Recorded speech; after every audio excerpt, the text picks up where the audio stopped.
Olá pessoal, bom dia, boa tarde, boa noite para você que acompanha a nossa disciplina. E na aula de hoje, da disciplina de cálculo de reatores químicos, nós vamos resolver um exemplo ligado aí à análise de desempenho de um reator CSTR operando uma reação reversível. Vamos lá. Esse é o enunciado do nosso problema, pessoal. Conforme eu disse, é um problema de análise de desempenho de um reator de mistura perfeita, para o qual a gente trabalha aí uma reação elementar do tipo A+2B forma R com possibilidade de reação reversível. A gente sabe que para esse sistema, K1 é a velocidade da reação de ida e K2 é a velocidade da reação de volta. A gente tem a equação da taxa aqui apresentada, e a equação da taxa representa uma reação do tipo elementar. Vocês podem observar pela característica da reação dada e pela característica do modelo cinético. A gente sabe que essa reação é conduzida em um CSTR, operando em estado estacionário com volume inicial aí, com volume, né, de operação de 6 litros. Então a gente tem aí a característica de volume do nosso reator já fornecida. Ele ressalta ainda que duas correntes de alimentação distintas são ligadas a esse reator. Uma contendo 2,8 mol de A por litro e a outra contendo 1,6 mol de B por litro. As duas correntes possuem a mesma vazão volumétrica, mas uma informação importante: a gente tem uma subdivisão da alimentação em duas correntes distintas de igual vazão. Sabe-se que o desejado é que se atinja uma conversão de 75% do componente em menor proporção. Daqui mais uma informação relevante: a gente não sabe ainda quem é esse componente, a gente precisa dar uma olhada melhor nos dados para determinar qual vai ser esse componente em menor proporção, e a partir daí a gente vai lá verificar que a gente vai ter 75% de conversão desse componente. A pergunta então é: qual deve ser a vazão volumétrica de cada corrente? Foi informado aí para a gente que a gente considere densidade constante em todo o reator. Então, com base nas informações que foram fornecidas, vamos estruturar primeiro um esquema reacional para esse sistema. Temos aqui então, pessoal, de forma muito simplificada, o esquema reacional desse nosso sistema. Tá? Aqui vocês conseguem observar as correntes de alimentação, estão separadas. Uma tem concentração inicial de A de 2,8 mols por litro e a outra uma concentração de B inicial de 1,6 mol por litro. As duas correntes possuem exatamente a mesma vazão volumétrica. Isso é um dado importante que foi dado no enunciado no nosso problema. Elas alimentam esse reator de volume 6 litros e a gente quer aqui que a gente tenha uma conversão aí de 75% do reagente limitante. Então, com base nos dados que foram fornecidos, vamos lá resolver, compilar esses dados e resolver esse problema. Bora nessa. Passando para a solução, então, do nosso problema, pessoal, o que é que a gente tem inicialmente? A gente sabe que a gente precisa determinar a concentração daqueles componentes, que estão sendo alimentados, A e B, no caso, para essa reação, como é que elas chegam dentro do reator. Como a gente tem vazões iguais de alimentação dos dois reagentes, significa que a gente está fazendo a diluição por 2 daquela concentração. Logo, a concentração de A inicial no reator passa a ser 1,4 mol por litro, concentração de B inicial no reator 0,8 mol por litro, e a concentração de R continua a mesma, que é 0, a gente não tem R presente na alimentação.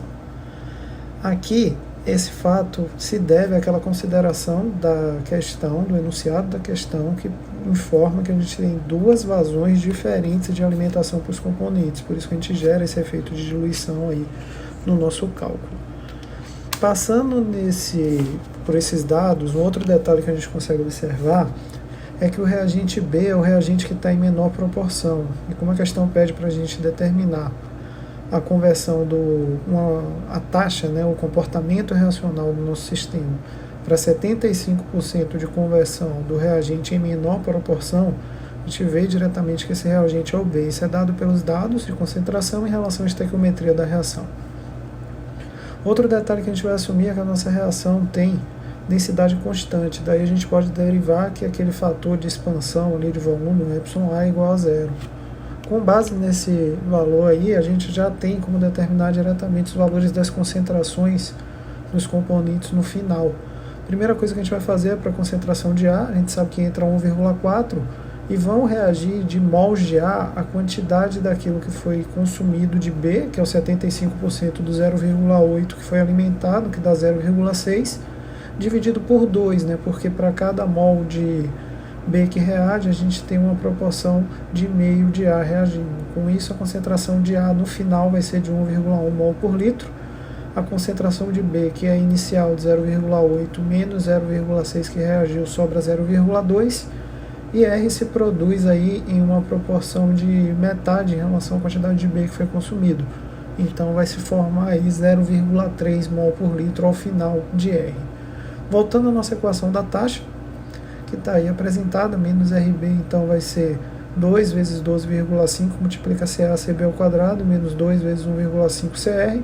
Substituindo os valores que a gente encontrou para CA, CB e CR, a gente chega a uma taxa de 0,2 mol por litro minuto.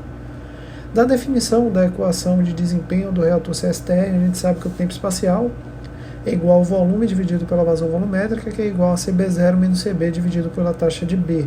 Lembrando que o reator CSTR, a taxa é constante, ela é exatamente igual à taxa na condição de saída, que é essa que a gente acabou de calcular, esse 0,2. Então a gente consegue, para essa equação, isolar o valor da vazão volumétrica. Com a vazão volumétrica ali isolada, a gente conhece todos os demais valores, né? O volume foi fornecido para a gente na questão, os valores de taxa a gente calculou e as concentrações inicial foi um dado e a concentração final a gente acabou de determinar também. Daí a gente verifica que o valor da vazão volumétrica é de 2 litros por minuto, só que lembre-se, são duas correntes de alimentação. Então, na realidade, a vazão volumétrica de alimentação de A, que é igual à vazão volumétrica de alimentação de B, é de 1 litro por minuto para cada uma das correntes que estão sendo alimentadas no nosso reator.